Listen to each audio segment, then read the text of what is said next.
Mars media நேயர்களுக்கும் அன்பர்களுக்கும் இந்த நாள் இனிய நாளாக அமைய எல்லாம் வல்ல இறைவனை பிரார்த்திக்கின்றோம். இந்த சேனல் உங்களுக்கு பிடிச்சிருந்தா மறக்காம சப்ஸ்கிரைப் பண்ணுங்க, ஷேர் பண்ணுங்க, லைக் பண்ணுங்க, கமெண்ட் பண்ணுங்க. எனதொருமை மீன ராசி நேயர்களே, இந்த பதிவில் நம்ம என்ன பார்க்க போறோம்னா 2024 ஆண்டு மே மாத ராசி பலன். இந்த மே மாசத்துல உங்களுக்கு எந்தெந்த கிரகங்கள் அற்புதமா வேலை செய்ய போறது, எந்தெந்த கிரகங்கள் மூலமா நீங்க கொஞ்சம் கவனமா இருக்கணும், பரிகாரமா என்ன பண்ணினா ரொம்ப விசேஷம் அப்படிங்கிறத பத்தில நம்ம இப்ப தெளிவா பார்க்க போறோம்.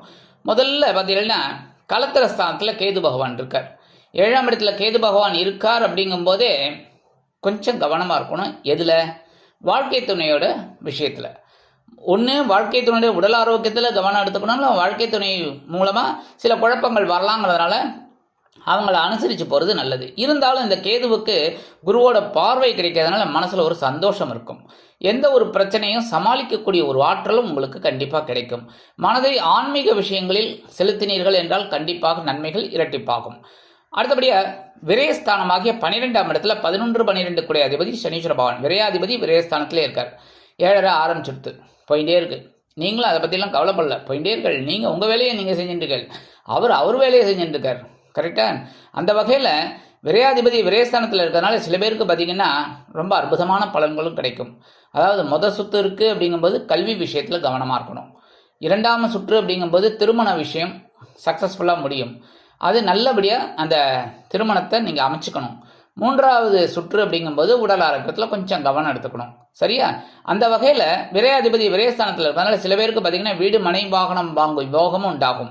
சில பேருக்கு பொன்பொருள் ஆடை ஆபரண சேர்க்கை உண்டாகும். செலவுகள் ஓரளவுக்கு வந்துட்டே இருக்கும். பட் அதெல்லாம் மீட் அவுட் பண்ணக்கூடிய ஒரு வருமானத்தையும் நீங்கள் தயார் பண்ணுவீங்க. அடுத்தபடியாக ஜென்ம ராசியில் ராகு பகவான் இருக்கார். அதான் கலத்திர ஸ்தானத்தில் கேது இருந்தால் ஜென்ம ராசியில் ராகு கண்டிப்பாக இருப்பார். அந்த வகையில் இந்த ஜென்மராசியில் ராகு பகவான் இருக்கிறதுனால மனசில் ஒரு சஞ்சலம் இருந்துகிட்டே இருக்குது, ஒரு குழப்பம் இருந்துகிட்டே இருக்குது. ஒரு வேலையை நம்மளால் பண்ண முடியலையே, பண்ணினா சக்ஸஸ் ஆக மாட்டேங்குது, சில விஷயங்கள் அப்படியே போயிட்டுருக்கு, திருமணம் ஆகலையே, திருமணமானால் குழந்தை பாக்கியம் இல்லையே அப்படின்னு நிறைய கவலைகளோடு தான் இருக்கீங்க. அது என்ன பண்ணுறது? ஜென்மராசியில் ராகு பகவான் இருக்கார். அதே சமயம் 4-7 கூடிய அதிபதி புத பகவான் இருக்கிறதுனால ஓரளவுக்கு இதெல்லாம் இயற்கை தான், எல்லாமே நேரங்காலம் வரும்போது சரியாகும் அப்படின்னு நீங்களே உங்களை நீங்கள் தேர்த்திட்டு அதுக்கேற்ற மாதிரி வேலை செய்வீர்கள். 2-9 கூடிய அதிபதி செவ்வாய் பகவான். இந்த செவ்வாய் பகவான் ஜென்மராசியில் இருக்கிறதுனால கொஞ்சம் முன்கோபம் அதிகமாகும். ஏன்னா உஷ்ண கிரகம் ஜென்மராசியில் இருக்கும்போது ஒரு டென்ஷன் இருக்கத்தான் இருக்கும். உத்தியோகத்தில் இருக்கிறவாளுக்கும் சரி, தொழில் வியாபாரத்தை நடத்துகிறவாளுக்கும் சரி, ஏதாவது ஒரு பிரச்சனைகள் வரலாம். அதனால் கொஞ்சம் கவனமாக இருக்கிறது ரொம்ப நல்லதுங்க. முக்கியமாக உடல் ஆரோக்கியத்தில் கவனம் எடுத்துக்கோங்க. தனவரவு ஓரளவுக்கு உங்களுக்கு போயிட்டுருக்கும், ஒன்றும் பிரச்சனை இல்லை. அதேமாதிரி தந்தையாரோட உடல் ஆரோக்கியத்தில் கொஞ்சம் அக்கறை எடுத்துக்கிறது நல்லதுங்க. தந்தை வழி உறவினர்களின் மூலம் சில பிரச்சனைகள் நீங்கும். மற்றபடி சீருடை பணியாளர்களாகிய காவல், இராணுவம், தீயணைப்புத்துறை, மருத்துவத்துறையில் வேலை பார்க்கும் அன்பர்களுக்கு எதிர்பார்க்கும் இடமாற்றம், பதவி மாற்றம், பதவி உயர்வு, சம்பள உயர்வு சற்று காலதாமதத்திற்கு பிறகு கிடைக்கும். 6/5/2024 இந்த புத பகவான் 2ஆம் இடமாகிய தனவாக்கு குடும்பஸ்தானத்துக்கு வருது ரொம்ப அற்புதம். அதனாலேயே உங்களுக்கு தனவரவில் இருந்து வந்த தடை தாமதங்கள் விலகும். கொடுத்த வாக்குறுதிகளை காப்பாற்றி மகிழ்வீர்கள். குடும்ப உறுப்பினர்களின் அத்தியாவசிய தேவைகளை அருமையாக பூர்த்தி செய்து சந்தோஷம் அடைவீர்கள். 24/5/2024 இந்த புத பகவான் சகாயஸ்தானமாகிய 3ஆம் இடத்துக்கு வருது ரொம்ப அற்புதமான பலன்கள். அரசியல்வாதிகளுக்கு இது அற்புதமான ஒரு காலம். அடுத்தபடியாக இளைய உடன் பிறப்புகள் அனுகூலமாக இருப்பார்கள். கல்வி பயிலும் மாணவ மாணவிகளுக்கு கல்வியில் தைரியமான சூழ்நிலை நிலவும். எழுத்து மற்றும் அச்சுத்துறையில் இருக்கும் அன்பர்களுக்கு புதிய வாய்ப்புகள் மிளிரும். 31/5/2024 இந்த செவ்வாய் பகவான் தனவாக்கு குடும்பஸ்தானமாக்கிய 2ஆம் இடத்துக்கு ஆட்சி அமைக்கிறார். அதனால இன்னுமே தனவரவு ஓரளவுக்கு உங்களுக்கு வந்துகிட்டு இருக்கும். பெரிய அளவில் பாதகம் இல்லை. ஆனால் சனியோட பார்வையும் வாங்குறார் அப்படிங்கிறதுனால கொஞ்சம் எல்லா விஷயத்துலையும் கவனமாக நீங்கள் இருந்தாலே உங்களுக்கு தனவரவு தாராளமாக கிடைக்குங்க. அடுத்தபடியாக 2ஆம் இடமாகிய தனவாக்கு குடும்பஸ்தானத்தில் பகைருண ரோகாதிபதி சூரிய பகவான் இருக்கார். அது எப்படி இருக்கார்? உச்சம் அடைஞ்சிருக்கார். ஏன்னா மேஷத்தில் ஒரு உச்சம். அடுத்தபடியாக 3-8 கூடிய அதிபதி சுக்கிர பகவான். இந்த 2 பேரும் அங்கே சேர்ந்துட்டு 2ஆம் இடத்துல இருக்கிறனால தனபரவு ஓரளவுக்கு நீங்கள் எந்த அளவுக்கு உழைக்கிறீங்களோ அந்த அளவுக்கு கண்டிப்பாக வரதுக்கு வாய்ப்புகள் இருக்குங்க. உடன்பிறப்புகளின் இல்ல திருமண நிகழ்ச்சிகளில் அல்லது விருந்து கேளிக்கைகளில் கலந்து கொண்டு நீங்கள் மகிழ்வீர்கள். சில பேருக்கு விலை உயர்ந்த பொருட்களை வாங்கி மகிழும் வாய்ப்புகளும் உண்டாகும்.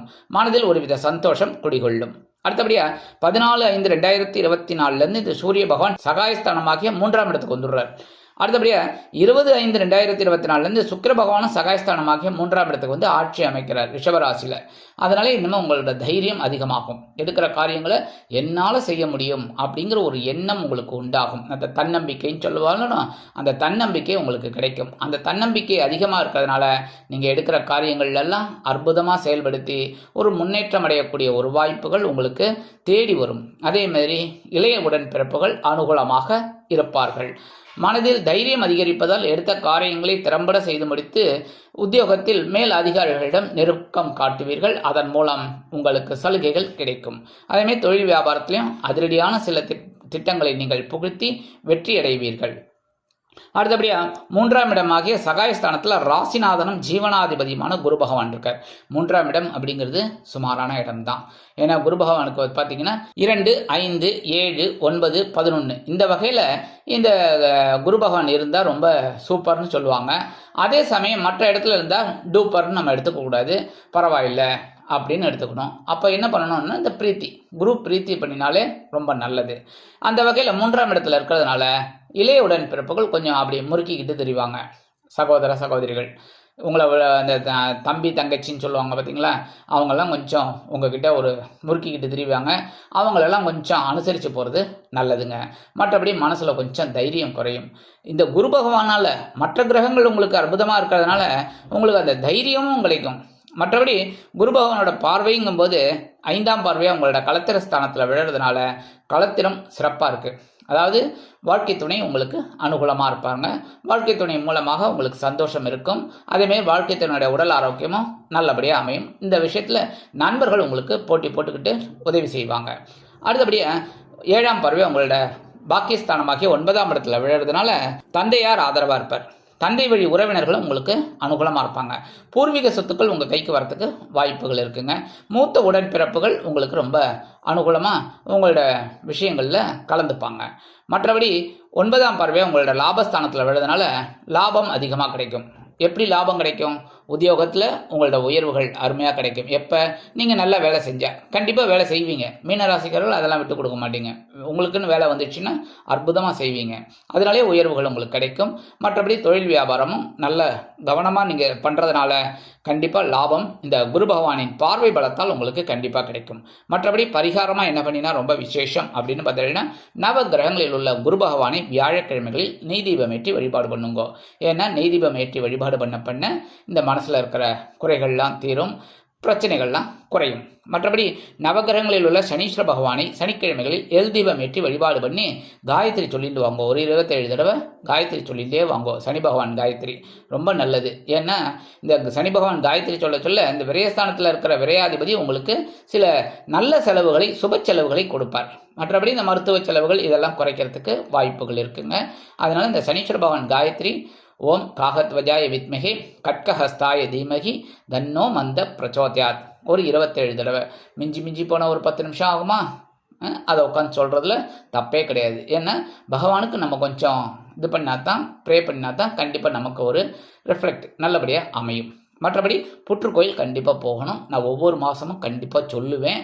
அதில் என்னடா இவர் இந்த ஜோதிட குருஜி ஒவ்வொரு மாதமும் இதே தான் சொல்லிட்டு இருக்கார் அப்படின்னு. கண்டிப்பாக ராகு கேது நல்ல வழியில் வர வரைக்கும் நானும் சொல்லிகிட்டே தான் இருப்பேன். ஏன்னா நீங்கள் நல்லா இருக்கணும். அதனால தான் உங்களோட மனசில் இருக்கிற கவலைகள்லாம் குறையணும். எல்லாரும் மனசுலேயும் கவலைகள் இருக்குது. ஆனால் இந்த கவலைகள் குறையிறதுக்கு சில பரிகாரங்கள். அந்த வகையில் புற்றுக்கோயில் போயிட்டு அம்பாள் தரிசனம் பண்ணிட்டு வாங்கோ. செவ்வாய்க்கிழமை, வெள்ளிக்கிழமை, ஞாயிற்றுக்கிழமை. முடியாத பட்சத்தில் கண்டிப்பாக ஒரு நாள் போயிட்டு வாங்கோ. போயிட்டு வர இந்த புற்றுக்கோயில் மூலமாக உங்களுக்கு சில நன்மைகள் கண்டிப்பாக இருக்கும். மனசில் இருக்கிற குறைகள் தீரும். அம்பாள் உங்களை காப்பாற்றுவார்.